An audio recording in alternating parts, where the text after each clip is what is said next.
Freez, what up, my nigga? What up, my nigga?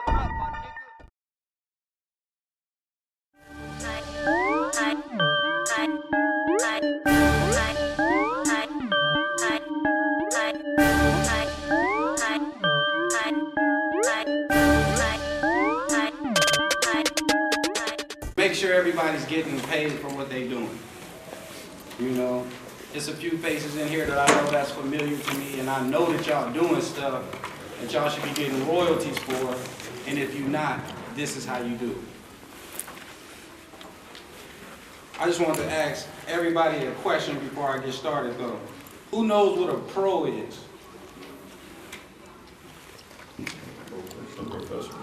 So there's 2 people in here, 3 people, 4 people. I'm scared of what you might say. What's a pro? I'm not. What's a pro? Well, we're doing music. In doing music, what's a pro? Somebody getting paid for what they're doing. Performance rights organization. A performance rights organization. So, by that being said, what pro are y'all registered with? I ain't registered with none, need to. Now I'm back to these. I'm finna give y'all this sheet right here that I'm gonna give y'all. This is a 1 sheet to be a successful artist. This is a step-by-step what you need to do. Stuff you need to research, stuff you need to find out. Like it start out, it say a lot of indie artists are confused about the difference between ASCAP, BMI, and CSAC, Sound Exchange, Song Trust. It's a whole bunch of different companies, but they all do the same thing. They all go get your money. But you want to be registered with the one that fits your style of music. Like, say for example, you're an artist, but you really ain't got no check. You ain't got no money. You really don't know how you're going to push your project. You might want to look into getting with CSAC. Because CSAC deals more with artists and they help you more. Same with BMI. If BMI believe in your song and they believe you getting spins and they believe in your project, BMI will front you some money to push the song more because they own stake in your publishing. Me, myself, I work with ASCAP because they give me all my money. Every single company, whether it be Sound Exchange, whether it be any other company that you may find that finds digital royalties or finds you their money, all these companies are probably owned by ASCAP. So by registering with ASCAP, it's just like when you buy Pro Tools, you get Reason in the package. You take Pro Tools home, but you get Reasons in it, you get what's the Logic, you get all these other programs in the package that you bought Pro Tools with, but we don't ever use none of the other stuff. That's how publishing works. So this right here, this is something that really, I paid $3,000 to learn. I went to a conference, it cost me $3,000 to go to this conference to learn that I just need to register my music. Yeah, please. These right here, y'all can keep these.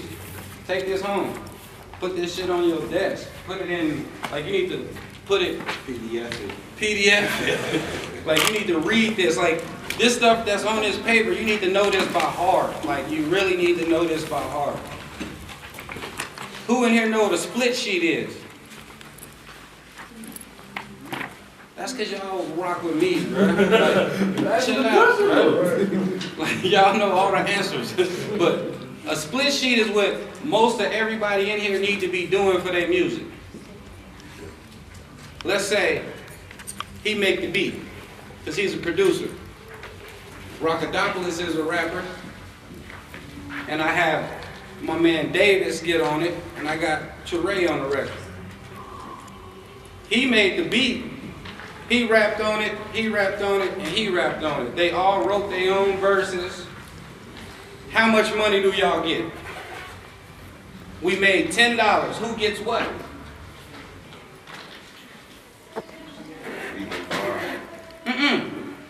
What makes him get 5? What makes him get 5? Maybe because he made the beat tomorrow. You just gave him half of your money because he made the beat? This is what you need to be working on before you make the record. I just went to Atlanta for 2 weeks to work on my album with Universal. I bought a studio out for a couple weeks, and I just worked in the studio every day. Every day, every day. They bringing different producers in, different engineers, they bringing different writers, different guitarists, different everything to work on my album.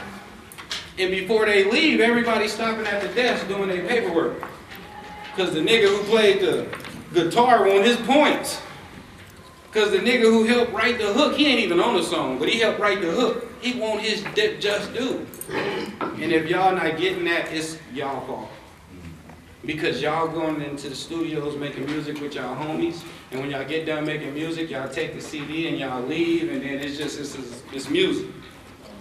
Would you, my man Face told me one day, he said, would you take your kids over somebody's house and just let them do whatever they want to do with your kids? I'm like, hell no. He said, then why do you do that with your music? It's yours. Protect it. If you don't protect it, it's unprotected. You know what I'm saying? And when it's unprotected, anybody can protect it. It's just like taxes. If you don't pay your taxes on your house for so many years, I can start paying your taxes. And if you don't catch it, your house is mine. Same with publishing. If you don't know about publishing, let's just use trap for example. And I don't mean to pick on you, but I know you making moves. If I was a snake, I could buy Trap's publishing. Because I looked up some of his performances and he didn't even, nobody knows he did it. But I could report that he did it. And I can own what he did and get the money from off of his ticket sales and the people who came to see him. And over years, that's how Michael Jackson bought the Beatles publishing. That's how Michael Jackson ended up owning like 50% of Sony. Because he bought it piece by piece. Because you're not watching the crumbs over there, you're just eating. You're not even watching the crumbs, so I just buy up all the crumbs. I own some Snoop songs and some other people's songs now, because they're not worried about the crumbs. So I just buy up all the crumbs. Well, the crumbs eventually turn into a bag of flour. Yeah. Then when I got a bag of flour, who cares that it's a little bit of trap shit, a little bit of your shit, a little bit of his shit, a little bit of his. I got a bag of flour now. That's where you missing your check. Because you did a beat for somebody who ships platinum. You did a track for somebody who, when he gets done making his music and he says, I'm gonna sell this, the store said, we want 1 million copies. If it's just 1 million nickels, you needed that. 1 million nickels is what, 50,000? You feel me? Like, come on now, like, you needed that. You made that beat. It's spinning. He performing it every time he go hit the stage. Come on, bro, you spinning my music. But if you don't protect it, it's unprotected. Split sheet though.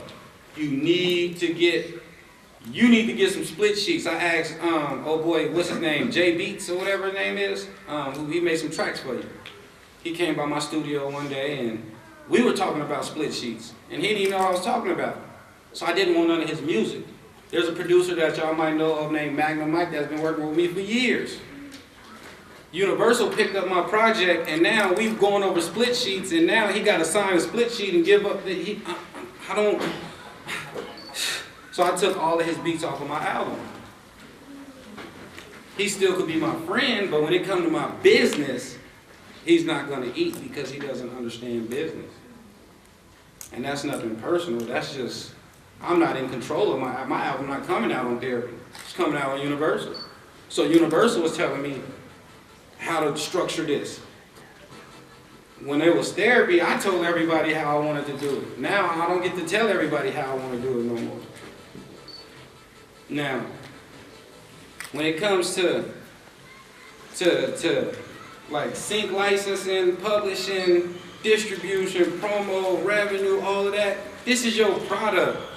A song, like, let's say for example, you take your song and you put it on SoundCloud, and it's spin on SoundCloud, you're getting a spin. It's on YouTube, you're getting a spin. It's on all these different places and you're getting spins. if your paperwork is done right, these nickels and quarters and dimes, it all starts adding up. Then you get a check quarterly. My check's been coming in real nice off of people dancing to my music. I've never published none of my shit. I've only did this for 1 year. I started doing this last year in November. Did the TI show at, I've been doing music since '99. I've been owning the studio since 2001. And I just now published my music in November of last year. And from November around to this year in November, I've made more money off of people dancing to my music than I've ever made cutting hair, than I've ever made selling dope, than I've ever made, what else I used to sell? I sold a lot of shit. You know what I'm saying? I sold shoes, t-shirts, you know, whatever I could come across. But I made more money off of selling my music because I don't have to buy it from nobody. It's mine. It comes out of my brain. It's free for me to make music. So as long as I can keep making a quality product and I know how to protect my product, it's gonna continue to give me revenue back.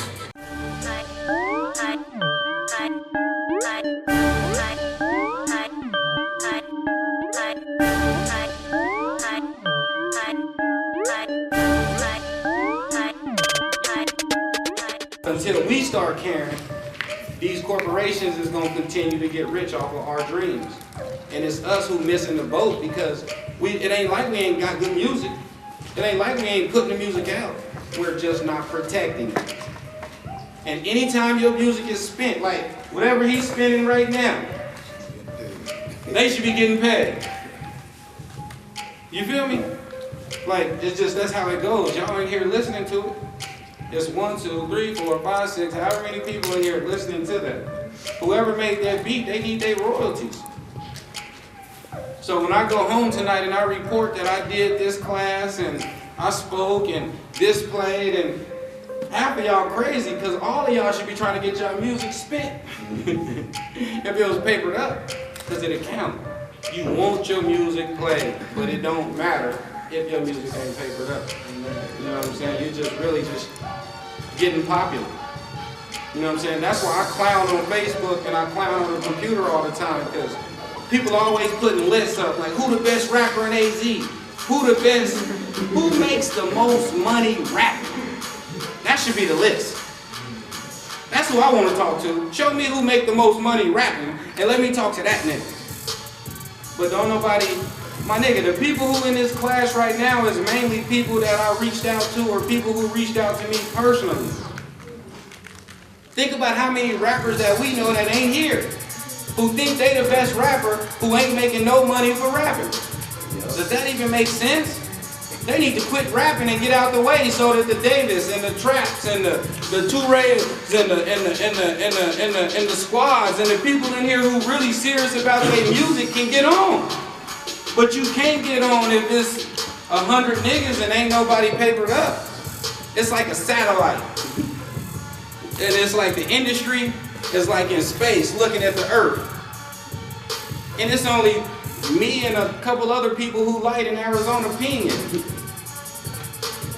They like, damn, but all these rappers, if everybody was pinging, we'd have a light here. They will be coming here looking for people like, hold on, what's going on? All these niggas getting checks? We had to send 80,000 to Phoenix? Hold on, who down there getting this money? They don't gotta send us no money. Cause ain't nobody here getting no publishing checks. But people here, the only people here making money off of music is Guitar Center. Straight up. And these goddamn clubs who don't spend our music, but we pay them to perform in a club. Or we go there and we buy a table. Just last week for my wife's birthday, I spent about $4,500 in 3 clubs. I didn't hear my song one time. You feel me? I'm talking to the DJ nigga like, blood, you can't spend my, what's up? Oh no, man, the owner, bro, he be tripping, he ain't even. Okay, so I'm not buying no bottles there no more, I'm good. Like, for real. But then I don't want to just keep going to the Legion or to the Elks or to these places because I don't get credit for my music spinning. They computers ain't hooked up to the system. You gotta get this, it gotta count. Everything we do gotta count. We gotta demand that it counts. You feel me? If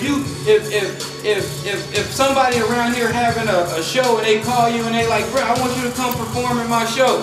Is you reporting the show should be your first question. If they not reporting the show, what you performing for? To be cool? People put out a show, oh, I'm having a show at this venue. The venue, I don't mean no disrespect to nobody, but look up the name of the venue. Look it up. Do that venue report?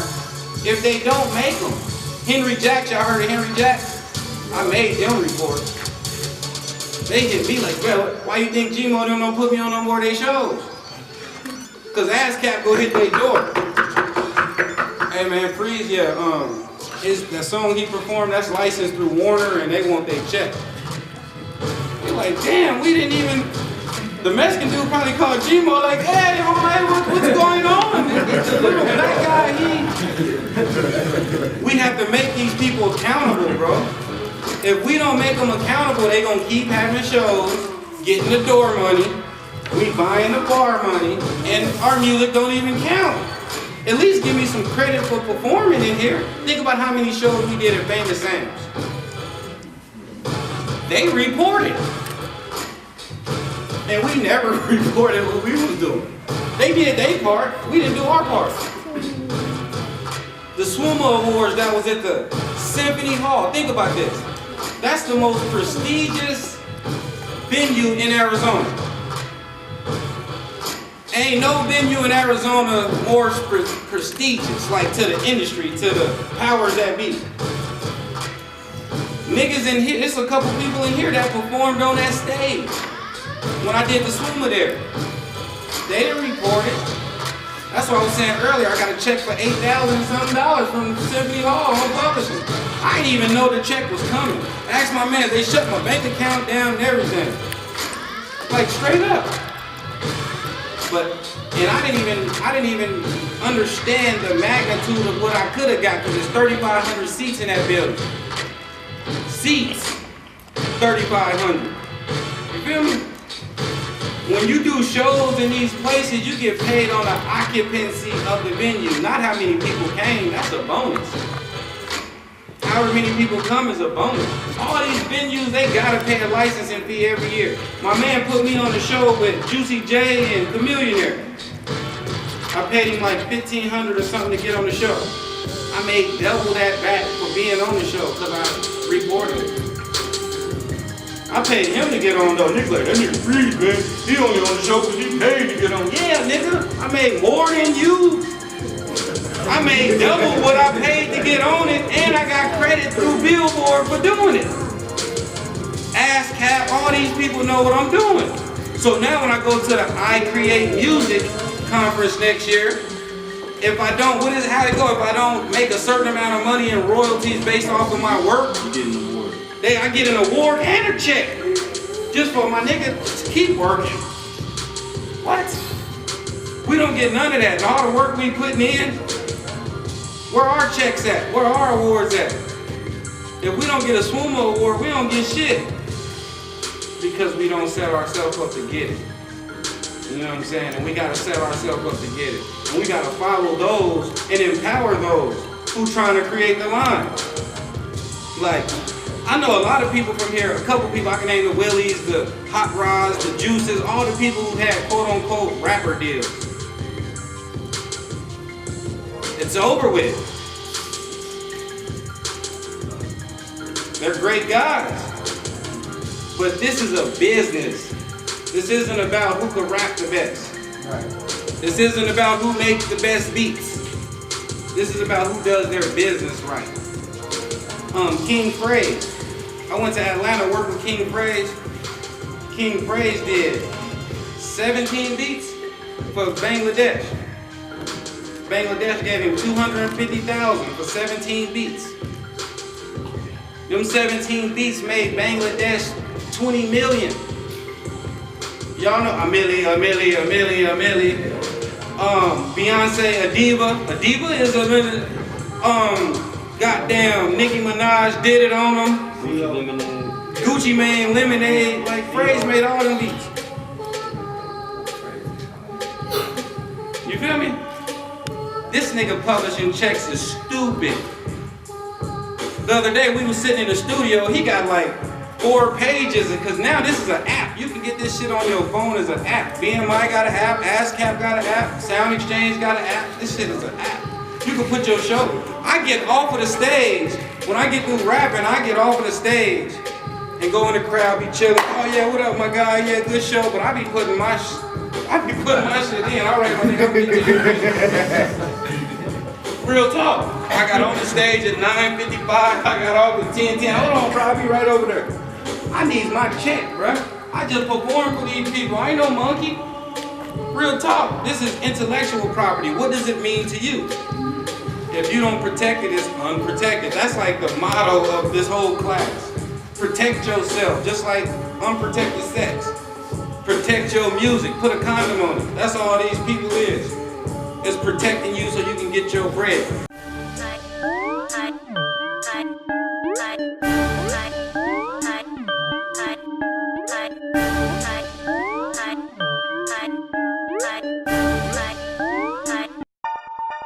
We got problems. Freeze, what up, my nigga? What up, my nigga? Until you pay your rent off of music, you ain't a rapper. Whatever pays your rent, that's what you do for a living. So if you're a telemarketer and that's what pays your rent, you're a telemarketer. If you work over here at this other job and that's what pays your rent, then that's what you are. Whatever you do that pays your rent, that's what you are. Because music is a business.